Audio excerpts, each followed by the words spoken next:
You're listening to The Silver Stoner Show. Hey, dudes, dudettes, trans dudes, and trans dudettes. It is I, Uncle Herb, the Silver Stoner, and welcome to another episode of the Silver Stoner program. As always, we open on the 5 tenets. I don't really have any particular bug crawling up my you-know-what today, so I'm not going to pick any one of the particular 5 tenets to talk about because I just don't feel very engaged to anything negative today that I have to bring up anything positive. But, you know, I really, I'm having a chill day. I hope you are too. Not every day needs to be a day of strenuous, intellectual pursuit, but I do have some really interesting things to share with you today. Let me remind you, those of you who are not paying members to our private community need to be. The link is provided in the description below, and you need to become part of the Silver Stoner community for a total of $4.20 a month, for which you get access to, among many other things, the content too high for YouTube. And believe me, there are a lot of things to, I know, I can't, I'm not drunk, but I am high. Okay. How can I do a stoner program and not be high? That's what I would ask. Okay. All right, moving right along, on to Silver Stoner News, which, again, for those of you, and I'm only going to do this for, the first month or so of the webcast. I'm going to stop reminding. But for those of you that are new and coming in for the first time, I don't do bad news. There are plenty of places to go out there. Bad news sells papers, as they said in my generation, or sells views, or whatever, or advertising revenue in today's generation. But regardless, you can go to MSNBC or CNN or Fox or whatever you like to get your political, But stoners, we're an open community. That's the whole idea behind the Silver Stoner community, is to redefine what it is, to an open community of people who don't need to agree on everything to be friends. Therefore, I find no need to throw an incendiary into the middle of this wonderful group like some issue where there is a political party and fighting involved. Let me just tell you my overall view of this. If you just don't do anything at all, it's going to work itself out. All right? So let's move along to the Silver Stoner News, which the first is really interesting. This is an interesting piece of, it's going to change everything. The reason I'm leading with it is, if you understand what I'm about to talk about, it's going to change everything. And that is this nuclear reactor that you're going to see up on your screen, or you're seeing right now, has just made nuclear fusion, that's different from fission, viable by 2030. Nuclear fusion has long felt like decades away. Today, the timeline accelerates. Let me explain this. All my life, almost, well, not all my life, but since, let's say, the 1980s, I've heard that nuclear fusion is 20 years away. Suddenly, it is really less than 10 years away. The problem, nuclear fusion, let me back up, is the power of the sun.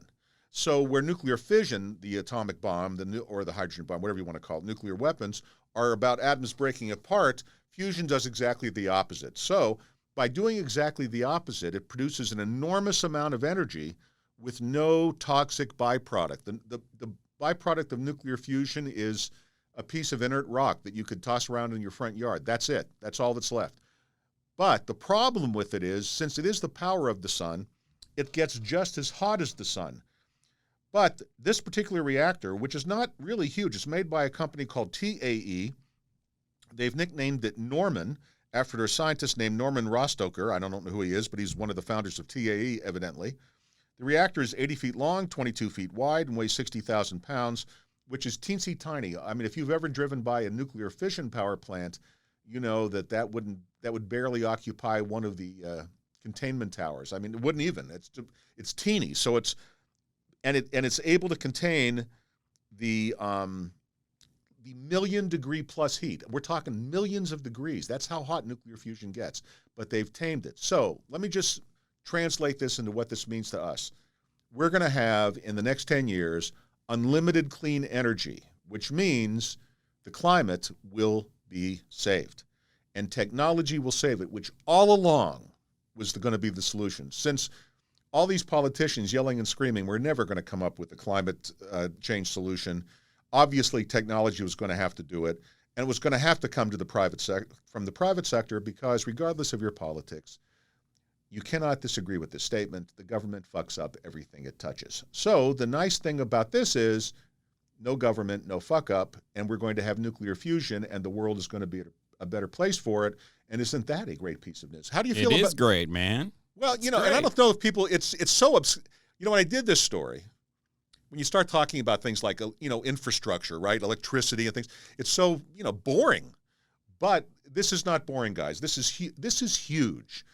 We'll be able to build spacecraft with nuclear fusion reactors that will last forever and be able to power us to the stars. I mean, it's just got enormous, it would make every other thing obsolete. No windmills, no solar panels, no power plants, no coal, no natural gas, no oil, no nothing.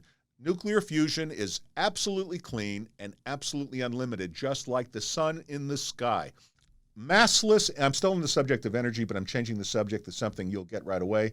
Massless energy storage. What this means, groundbreaking new research scientists have made a structural battery 10 times better than any previous experiment. Now, let me explain to you what a structural battery is and why this is such a big deal.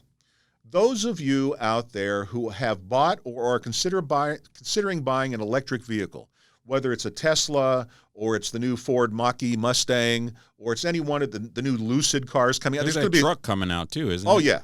I mean, the Ford F-150 electric. Electric, yeah. The problem with all these electric vehicles that we all know is range and weight, okay? These batteries weigh a fuck ton, okay? The car batteries, just go to any dealer and ask them how much the batteries weigh. It's publicly, it adds thousands of pounds to the weight of the car, which means that the batteries are schlepping that weight plus the structure of the car, which is going to limit the range, which is why they're all around 300 miles to 400 miles max.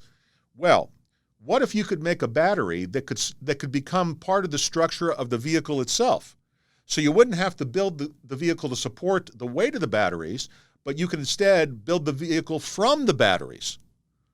Okay, what that does is lightens the vehicle. And if you have less to schlep means the range goes from 300 miles to, if it's 10 times better, 3,000 miles. Now imagine, okay, and think of how far, this is not a pipe dream. This is the way technology works. You get these breakthroughs, and this is a breakthrough.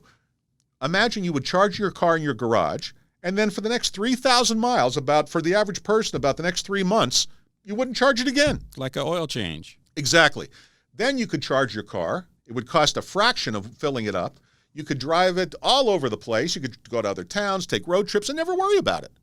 And then every 3 months, you'd plug it in the wall and charge it. That's what this means. And they're there. Now, they're going to have to perfect it and refine it. But in technology, that goes really fast. We'll start seeing the first vehicles with structural batteries in a year. And within 2 or 3 years, it'll be all there is. And it's going to make the Tesla look like a Model T Ford. It really will. And by the way, Tesla will, of course, build vehicles from these. And they'll just like Ford still builds cars that aren't Model Ts. So I'm not trying to knock, God bless Elon Musk and Tesla. That's not what I'm saying. I'm just saying this changes everything. So that's two stories in a row that change everything. And by the way, I'm all for it, man. I'm all for e-vehicles that are clean, and I think climate change is a serious problem. I don't think it's a crisis, but if we can fix it with technology, why not? Sure, why not? All right, so yeah, plus it's quieter, plus forget the climate change, just think about pollution. If you're in a city where all the vehicles are electric, there's absolutely no air pollution. And if there's absolutely no air pollution, aren't we all better off for it? So who could possibly argue against this but the irrational? Okay. Or old people like me who go, well, when I was a boy, we stunk up the sky and what? But anyway, that's old people. All right. On the same subject of electric vehicles and nuclear fusion, and the Norwegians, God bless them, have the first all-electric 11-seat commuter aircraft, which will hit the skies by 2025. And the reason for that is regulators. They're going to have to go through making sure it's, you're not going to put 11 people in a commuter plane. A commuter plane is a short hop. So the reason they've developed it in Norway is such a mountainous country, there are lots of places you can't get to well, even by train. So the Norwegians use a lot of short hop planes anyway.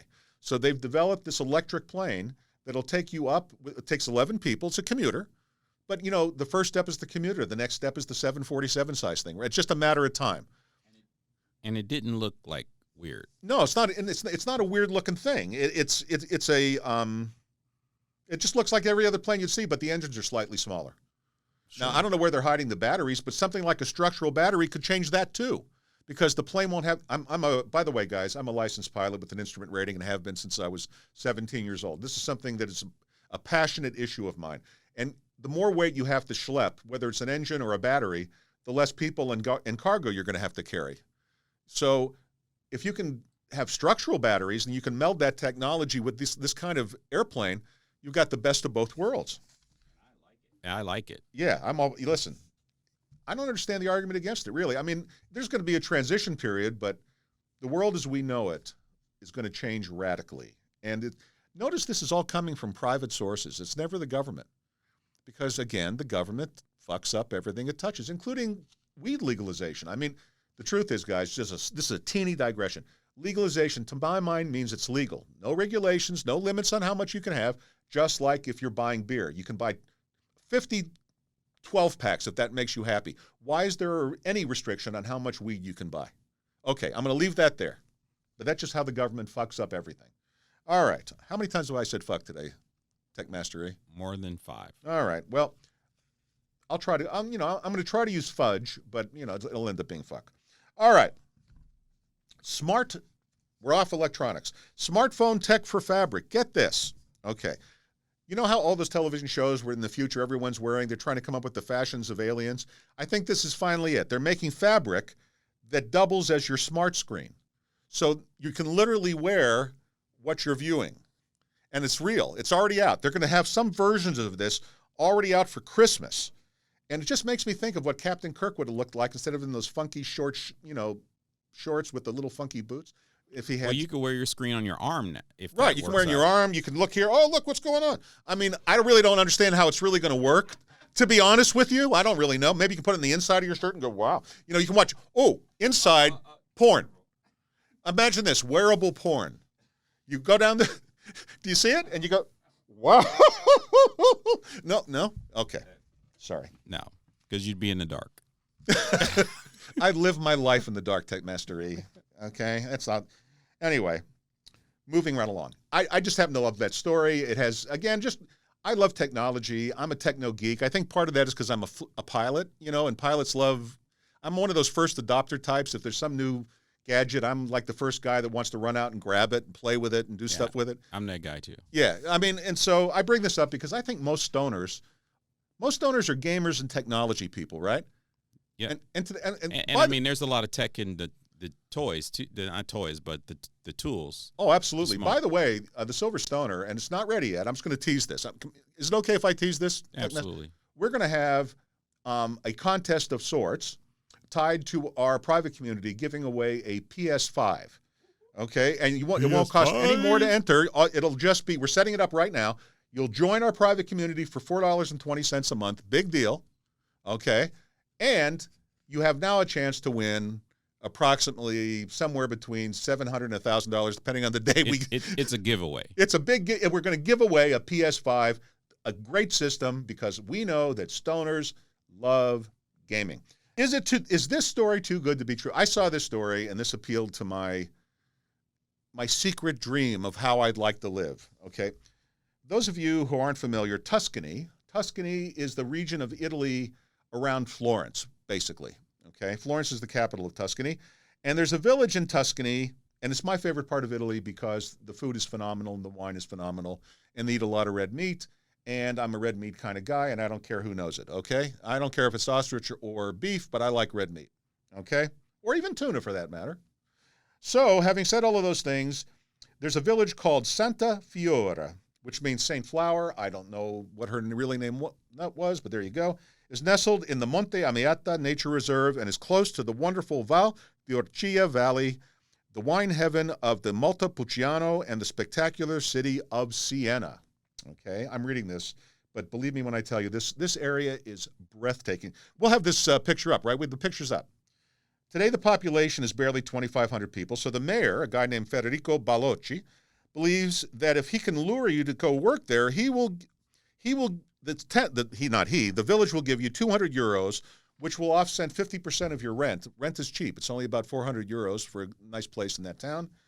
If you'll just come there and work remotely, you don't have to really do anything. But if you want to set up a business there, they'll give you 30,000 euros if you agree to set up a hotel or a B&B in town.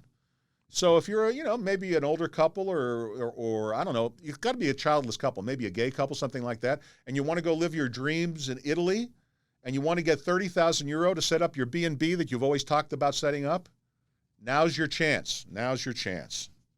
Digital nomads rejoice. This is a lifestyle, by the way. I've never told you this, Tech Mastery, but I'm actually playing with this idea myself. I like the idea of having a house that moves with me. So Airstream. Really? I know, it sounds very boomer. I got it. But this isn't what we're talking about. Listen, when people check out what I'm about to share, you'll understand what I'm talking about.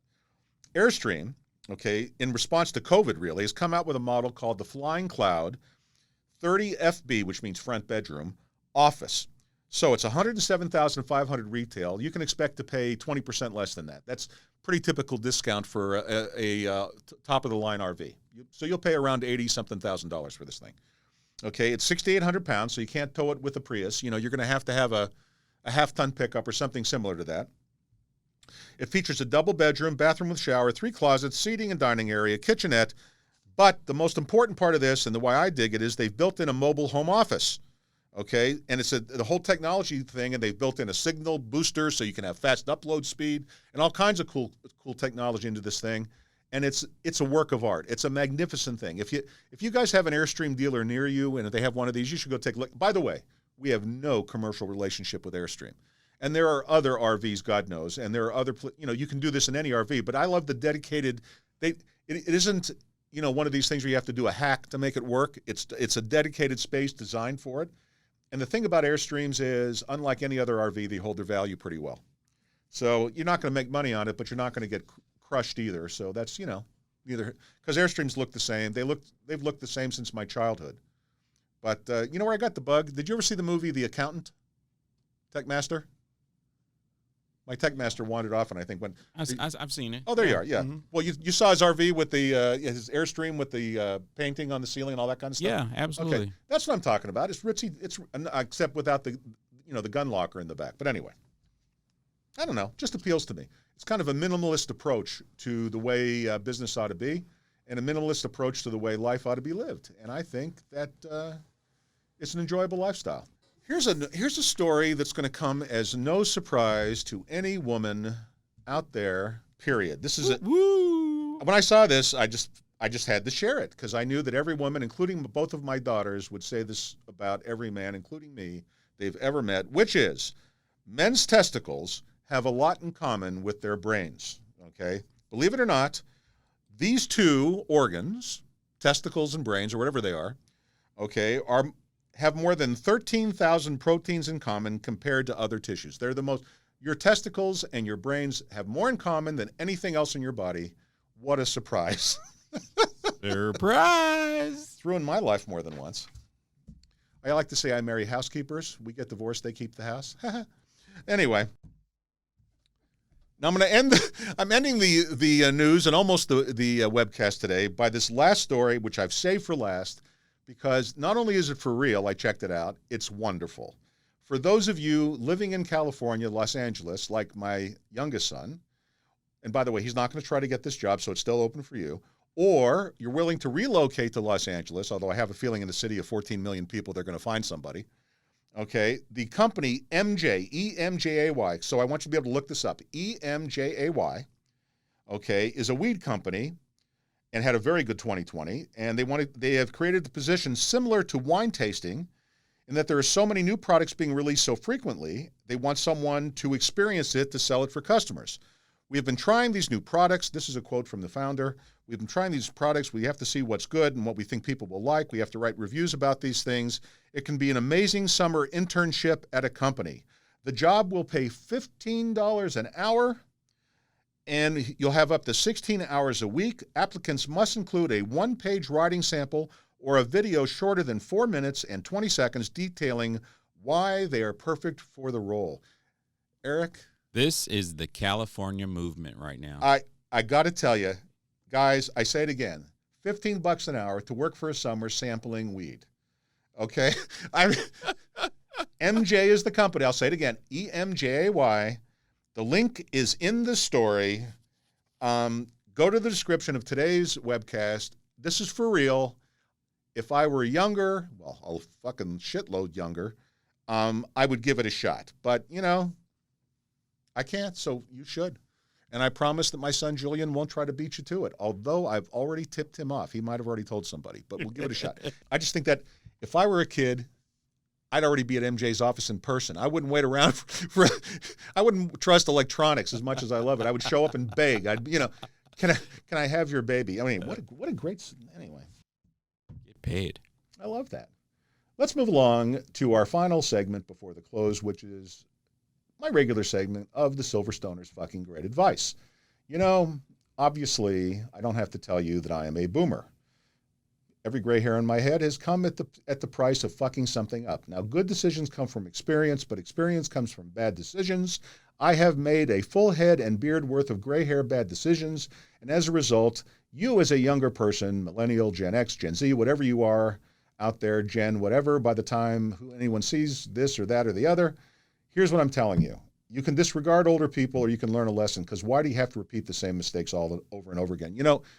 It's a fun, just as before I even get into this, as an aside, our 4 children, every day we always insisted we'd have dinner together. And my wife and I at the time would have this thing where we would call going on the record. Now, going on the record meant you could confess anything at the dinner table or ask anything and you wouldn't get in trouble. Okay, no matter what it was, if you brought it up at the dinner table, it wouldn't matter if you were mainlining heroin, which none of my 4 kids have ever done. But I'm telling you, it was a punishment-free zone. It was the chance to get out and get some advice and some parental wisdom. And we also made and it would be at the table, right? It's always at the dinner table. We insisted. And we, by the way, never allowed cell phones at our dinner table. Okay, never. And today, with my grandson and my daughter, we do not permit cell phones at the dinner table. That's family time. You can guys do what you want, but I just think it's better to have family time. But that's my opinion. You own your own body. It's your life. Do what you want. But it's just from experience. Okay, so the point was, my kids called it the name we came up with kind of evolved into Going on the Record, because whenever my kids would admit they were about to do or were doing something really fucking stupid, my ex-wife and I came to an agreement. It went like this: if it isn't going to kill them, let them do it. Okay, just go on the record. So if they were going to do something really fucking stupid, I'd raise my hand. Literally, I'd go, excuse me.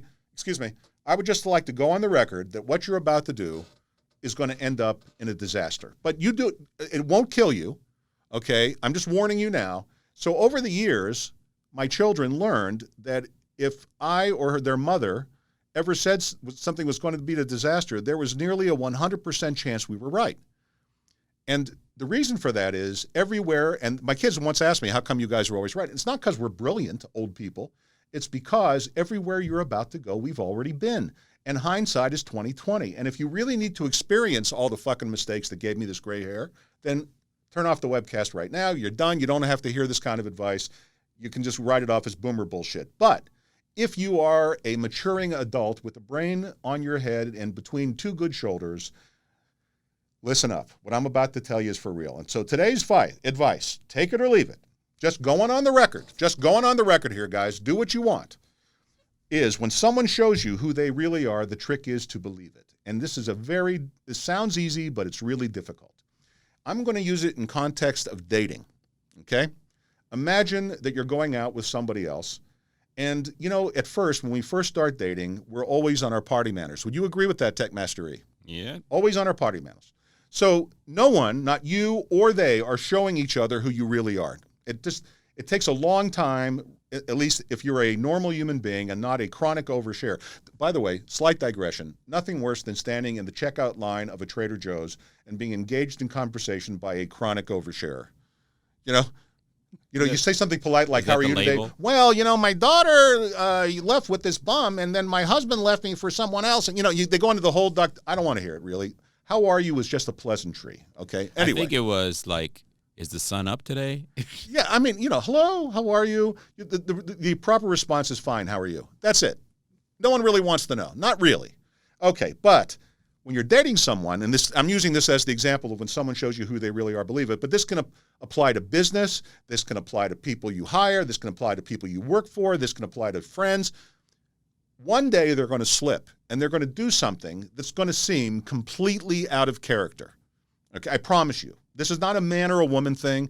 This is not a racial thing. It's not a cultural thing. It's not a religious thing. It's just Everybody's on their party manners when they first meet each other, dating or personal or business. And one day, they're going to let the facade down, and you're going to see that's who they really are. This is what the advice comes down to. So, for example, in dating, let's say that you're a woman, and you're dating a man, and he seems charming and delightful and wonderful.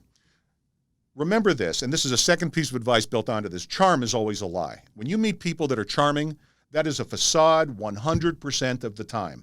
Charming people, okay, they're not necessarily liars, but they're not, this is just a shell they put over themselves to not show you who they are. But one day, when you're dating that person, I'm going to use an egregious example here. He slaps you.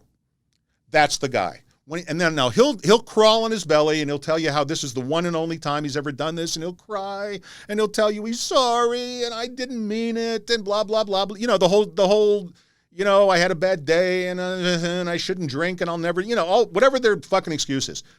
Bullshit. That's the real person. Run. You cannot change these behaviors. When they show you who they really are, the trick is to believe it. Now, they could also show you just the opposite. The example, I've used it before, but I'll use it again, is when my ex-wife was dating me, and she thought I was a hard ass until she saw me giving my basset hound kisses. I give my dog 10 morning tissies every morning on my hands and knees. Then my wife realized that my true inside was goofy, and she liked goofy. It kind of humanized me. So it can go both ways. I'm not saying every guy's going to slap you or every guy's going to be goofy. I'm just saying that when someone shows you, male or female, in any relationship, who they really are, the trick is to believe it. That's the end of that advice for today. Would you say that's good advice, Tech Master? That is great advice. How many times have you been fooled? A couple. Yeah, me too. Yeah. By the way, the only reason I know this is because I've been fooled. Many. You don't need to be fooled too. Just and it's easy. They'll do just some goofy thing out of character. That's the guy. That's the person. Whatever that is, that's the person. Okay, moving on. Remember, subscribe if you haven't. That's going to go on with the pretty girl saying something at the end, so I won't go into that whole speech. But I will say this. Make sure you join the community, $4.20 a month. And remember, very soon we'll be auctioning, not even auctioning, No, giving away. It's a giveaway. We're going to give away a PS5. So join the community because in addition to many other benefits, it has the content too high for YouTube or any other social or streaming channel. And isn't that really the fun shit? So as much as I give all this great advice, that's all great, but we have the fun stuff. The fun is at 420. Isn't that true? By the way, do you know what this is on my shirt? Zigzags. Was that how you got out of your parking lot this morning? No, it's a THC molecule. Just wanted to let you know that. That's, anyway, kind of scientific that way. No one gets this shirt. I don't know why I bought it. I walked down the street. I thought someone would get it. Nobody gets it. Anyway, guess no one went to chemistry. Thank you very, very much. Have a lovely and wonderful day. I'll be back to speak with you tomorrow. And until then, this is Uncle Herb, the Silver Stoner. Peace out.